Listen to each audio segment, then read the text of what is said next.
नमस्कार विद्यार्थी मित्रांनो, स्वागत आहे आपलं इन्फॉर्मेशन अड्डा 24/7 या यूट्यूब चॅनलवर। तर मित्रांनो, आताच्या व्हिडिओमध्ये आपण महाराष्ट्र रिअल इस्टेट अपील न्यायाधिकरण मुंबई या ठिकाणी शिपाई, चालक, लिपिक, लघुलेखक, अधीक्षक यासारख्या पदांची भरती निघालेली आहे। तर याबाबतची आपण सविस्तर माहिती पाहणार आहोत। त्यासाठी तुम्ही हा व्हिडिओ शेवटपर्यंत पाहत राहा आणि जर तुम्हाला हा व्हिडिओ आवडला तर नक्की लाईक करा आणि अशाच प्रकारच्या रिक्रुटमेंट बद्दल माहिती घेण्यासाठी आपल्या चॅनलला नक्की सबस्क्राइब करायला विसरू नका। आपलं टेलिग्राम चॅनल आहे, व्हॉट्सअप चॅनल आहे, दोन्ही चॅनलची लिंक या व्हिडिओच्या डिस्क्रिप्शन बॉक्समध्ये देण्यात आली आहे। त्या ठिकाणी जाऊन तुम्ही Telegram channel, WhatsApp channel join करा, म्हणजे तुम्हाला वेगवेगळ्या रिक्रुटमेंट बद्दल, ऍडमिट कार्ड बद्दल तसेच निकालाबद्दल देखील त्या ठिकाणाहून माहिती मिळत राहील। तर मित्रांनो, आता आपण बघूया यामध्ये एकूण जागा किती आहे, पदे कोणकोणती आहेत, किती आहेत, अप्लाय करण्याची शेवटची दिनांक काय आहे, त्यासाठी तुम्ही हा व्हिडिओ शेवटपर्यंत पाहत राहा, म्हणजे तुमचे या ठिकाणी सर्व मुद्दे क्लिअर होतील। तर या ठिकाणी बघा मित्रांनो, पदाचे नाव, पदाची संख्या आणि एकत्रित मासिक वेतन या ठिकाणी देण्यात आलेलं आहे। पहिल्या पदाचं नाव आहे खाजगी सचिव, 3 जागा, एकत्रित मासिक वेतन आहे 1,10,000। त्याच्यानंतर स्वीय सहाय्यक यासाठी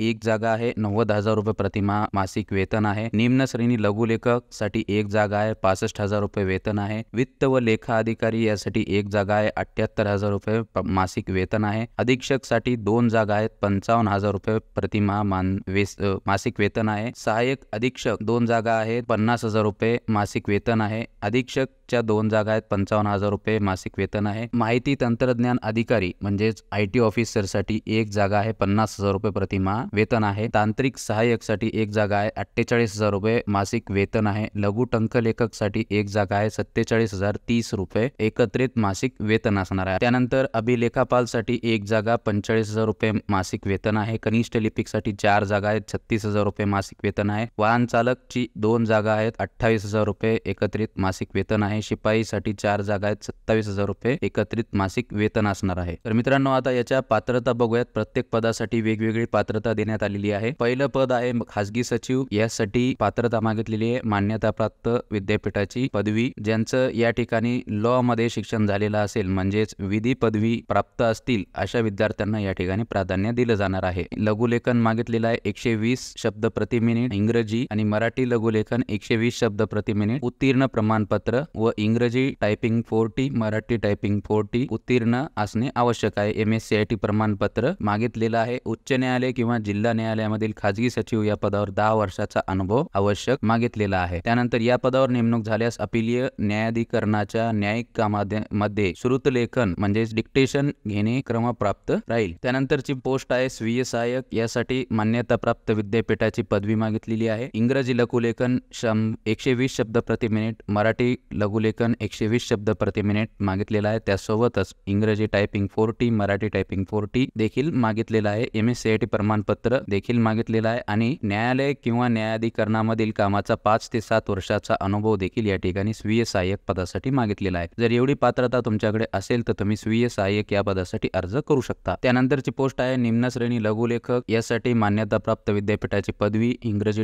लघुलेखन 100 शब्द प्रति मिनिट व मराठी लघुलेखन 100 शब्द प्रति मिनिट। त्यासोबतच इंग्रजी टायपिंग 40, मराठी टायपिंग 40 देखील मागितलेला आहे आणि यासोबतच MSCIT प्रमाणपत्र आणि न्यायालय व किंवा न्यायाधिकरणामधील कामाचा 2 वर्षाचा अनुभव देखील या ठिकाणी मागितलेला आहे निम्न श्रेणी लघुलेखक या पदासाठी। जर तुमच्याकडे एवढी पात्रता असेल तर तुम्ही निम्न श्रेणी लघुलेखक या पदासाठी अर्ज करू शकता। त्यानंतरचं पद आहे वित्त व लेखा अधिकारी अकाउंट ऑफिसर, यासाठी मान्यताप्राप्त विद्यापीठातून पदवी किंवा प्राधान्याने लेखा, वाणिज्य किंवा सांख्यिकी असणे आवश्यक आहे। त्यानंतर न्यायालय किंवा न्यायाधिकरणाचा 5 वर्षाचा कंत्राटी तत्त्वावर किंवा नियमित लेखापाल कामाचा अनुभव देखील मागितलेला आहे। ऑपरेटिंग अकाउंटिंग सॉफ्टवेअरचे ज्ञान असणे आवश्यक आहे। लेखी आणि मौखिक संप्रेषण कौशल्यामध्ये प्रावीण्यता असणे गरजेचे आहे। संगणक साक्षरतेला प्राधान्य दिलं जाणार आहे। त्याच्यानंतरचं पद आहे अधीक्षक, या पदासाठी मान्यताप्राप्त विद्यापीठाची पदवी, विधी पदवीधारकास प्राधान्य देण्यात येईल। न्यायालय किंवा न्यायाधिकरणामधील अधीक्षक किंवा सहाय्यक अधीक्षक पदाचा किमान 5 वर्षाचा अनुभव देखील या ठिकाणी मागितलेला आहे। या पदावर निवड झाल्यास प्रबंधकाने नेमून दिलेल्या इतर कार्यालयीन कामे पार पाडावी लागतील। त्याच्यानंतरची पोस्ट आहे सहाय्यक अधीक्षक, मान्यताप्राप्त विद्यापीठाची पदवी मागितलेली आहे। वरिष्ठ लिपिक किंवा न्यायालय किंवा न्यायाधिकरणामधील सहाय्यक अधीक्षक या पदाचा किमान 3 ते 5 वर्षाचा कंत्राटी तत्त्वावर किंवा नियमित कामाचा अनुभव या ठिकाणी मागितलेला आहे सहाय्यक अधीक्षक या पदासाठी आणि इतरही कार्यालयीन कामे पार पाडावी लागतील। त्यानंतर माहिती तंत्रज्ञान अधिकारी या पदासाठी मान्यताप्राप्त विद्यापीठाची विज्ञान शाखेतील पदवी यांनी मागितलेली आहे। आहे त्यासोबतच संगणकशास्त्र किंवा माहिती तंत्रज्ञान मधील असावी. न्यायालय किंवा न्यायाधिकरणाचा 3 वर्षाचा कंत्राटी तत्वावर कामाचा अनुभव असावा. जर तुमच्याकडे एवढी पात्रता असेल तर तुम्ही माहिती तंत्रज्ञान अधिकारी या पदासाठी अर्ज करू शकता. त्यानंतर तांत्रिक सहाय्यक या पदासाठी मान्यता प्राप्त विद्यापीठाची विज्ञान शाखेतील पदवी मागितलेली आहे. न्यायालय किंवा न्यायाधिकरणाचा 1 वर्षाचा कंत्राटी तत्वावरचा कामाचा अनुभव देखील या ठिकाणी मागितलेला आहे. त्यानंतर लघुटंकलेखक साठी मान्यता प्राप्त विद्यापीठाची पदवी, त्यासोबतच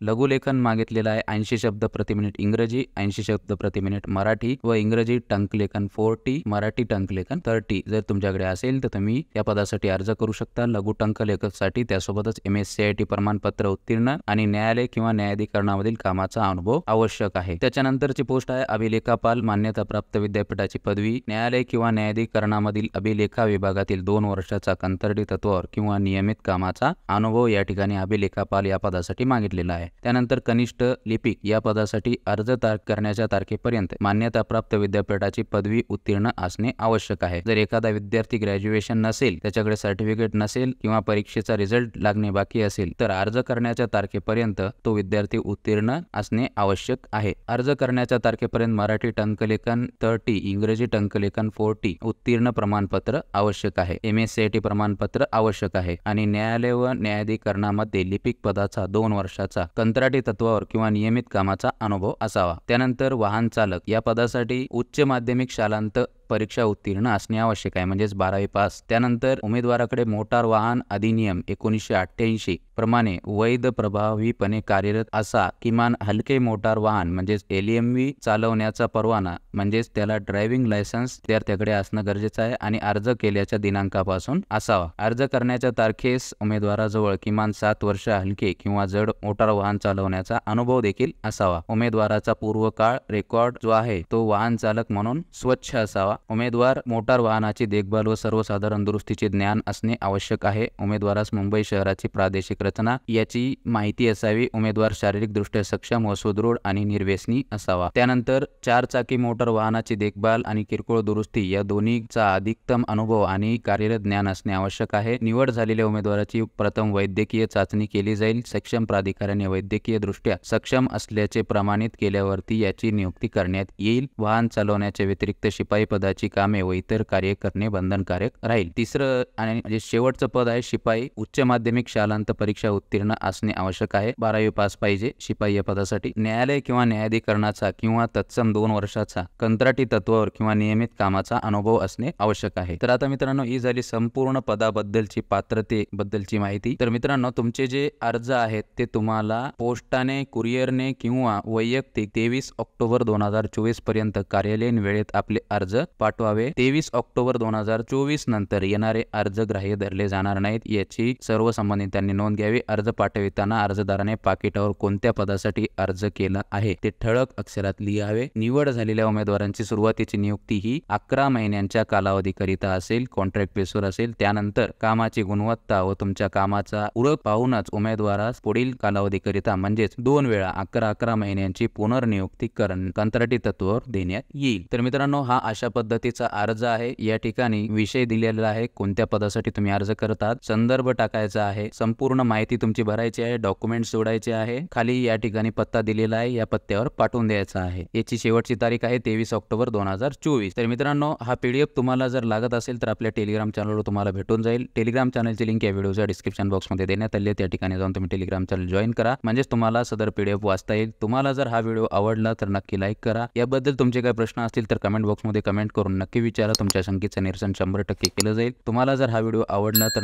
लाईक करा आणि चॅनललाही इतर नवीन अपडेटसाठी सबस्क्राईब करायला विसरू नका. धन्यवाद.